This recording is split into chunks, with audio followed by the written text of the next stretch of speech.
அதிமுக கூட்டணியில் பாமகவுக்கு 18 தொகுதிகள் ஒதுக்கீடு செய்யப்பட்டிருப்பதாக தகவல் வெளியாகி இருக்கிறது. அதிமுக கூட்டணியில் அன்புமணி தரப்பு பாமகவுக்கு 18 தொகுதிகள் ஒதுக்கீடு செய்யப்பட்டிருப்பதாக தகவல் வெளியாகி இருக்கிறது. 2021 சட்டமன்ற தேர்தலில் 23 தொகுதிகள் ஒதுக்கப்பட்ட நிலையில் தற்போது அன்புமணி தரப்பு பாமகவுக்கு 18 தொகுதிகள் ஒதுக்கப்பட்டிருப்பதாக தகவல் வெளியாகி இருக்கிறது. மேலதிக விரிவான விவரங்களுக்கு செய்தியாளர் குணசேகரன் இணைகிறார். குணசேகரன், விரிவான விவரங்கள்.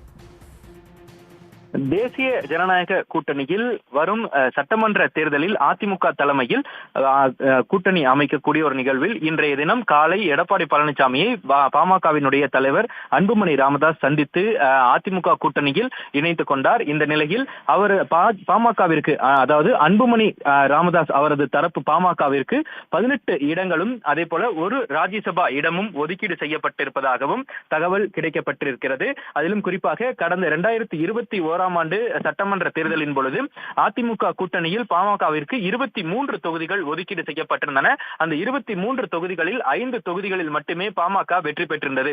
இந்த நிலையில் 5 தொகுதிகளில் வெற்றி பெற்றிருந்த பாமக அந்த 5 சட்டமன்ற உறுப்பினர்களில் 3 பேர் அன்புமணி ராமதாஸ் தரப்பிடமும் 2 பேர் ராமதாஸ் தரப்பிடமும் தற்பொழுது ஆதரவாக இருந்து வரக்கூடிய ஒரு நிலையில் பாமக தற்பொழுது 2ஆக பிளவுற்றிருக்கிறது. ஒன்று ராமதாஸ் பாமகவாகவும் அதே போல அன்புமணி தரப்பு பாமகவும் என 2 தரப்பாக இருக்கக்கூடிய ஒரு நிலையில் இன்றைய தினம் அன்புமணி தரப்பில் தற்பொழுது அதிமுகவில் அந்த கூட்டணியில் இணைந்திருக்கின்றனர். இந்த நிலையில் ராமதாஸினுடைய தரப்பு பாமக அந்த நிர்வாகிகள் என்ன முடிவு எடுப்பார்கள் என்பது இதுவரை எந்த விதமான தகவலும் இல்லை என்பதன் காரணமாக பாமக தற்பொழுது வலுவிழந்து இருக்கிறது.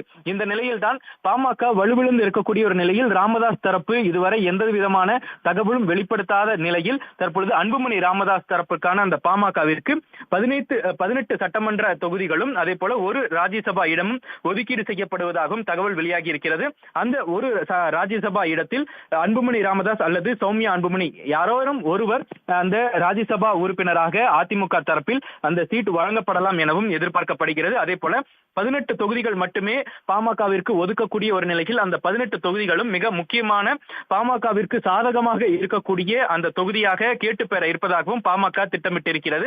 இதை மட்டுமல்லாது பாமக வலுவாக இருக்கக்கூடிய அந்த தருமபுரி, கிருஷ்ணகிரி அதே போல கடலூர், விழுப்புரம் உள்ளிட்ட அந்த தொகுதிகளில் அதிகமான தொகுதிகளை அந்த மாவட்டங்களில் அதிகமான தொகுதிகளை கேட்டு பெறுவதற்குண்டான அந்த திட்டமும் பாமகவிடம் இருந்து வருவதன் காரணமாக அதிமுக இந்த 18 தொகுதிகளில் எந்தெந்த தொகுதிகளை பாமகவிற்கு வழங்கும் என்பதும் கேள்விக்குறியாக இருந்து வருகிறது. ஏனென்றால் அதே பாமக வலுவாக இருக்கக்கூடிய அதே பகுதிகளில் தான் அதிமுகவும் விழுப்புரம், கடலூர் அதே போல தருமபுரி உள்ளிட்ட மாவட்டங்களிலும் அதிமுகவும் கணிசமான ஒரு வலுவாக இருக்கக்கூடிய ஒரு நிலையில் இந்த 18 தொகுதிகளும் எந்தெந்த தொகுதிகள் என்பது இதற்கு பிறகு நடைபெறக்கூடிய அடுத்த கட்ட பேச்சுவார்த்தையின் முடிவெடுக்கப்படும். இந்த நிலையில்தான் பாமகவிற்கு அதிமுக தரப்பில் 18 தொகுதிகள் மட்டுமே இந்த சட்டமன்ற தேர்தலில் ஒதுக்கீடு செய்யப்பட இருப்பதாக தகவல் கிடைக்கப்பட்டிருக்கிறது.